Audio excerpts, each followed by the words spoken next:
the golden bird.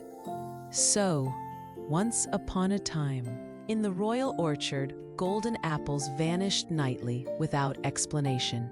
The king demanded answers and set his 3 sons to watch. The eldest brother slept. The thief slipped past under frosty moonlight, and middle brother dozed. Another apple disappeared into silent darkness. The youngest prince kept awake and glimpsed the golden bird stealing. A golden feather remained. The king ordered the youngest prince to seek. At a crossroads, the golden fox warned him to resist tempting cages. He reached a castle aviary. He touched the jeweled golden cage.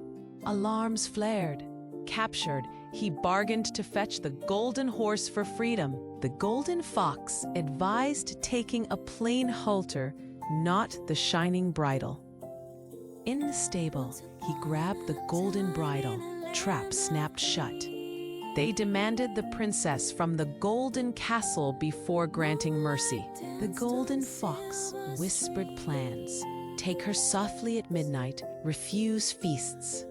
The youngest prince apologized to the princess and carried her gently away. With courage renewed, he used a plain halter and won the golden horse. He chose a rough cage and safely secured the golden bird. On the road home, the eldest brother and the middle brother ambushed. They stole treasures and abandoned the youngest prince unconscious by the riverside. The golden fox found him and urged a swift return to court. The eldest brother bowed before the king, claiming victory and loyalty today. The youngest prince arrived. The golden bird sang, revealing the betrayal clearly. A king forgave him. The princess chose him. The golden fox became human. The end. Thanks for watching. Please click like and subscribe for more videos like this one.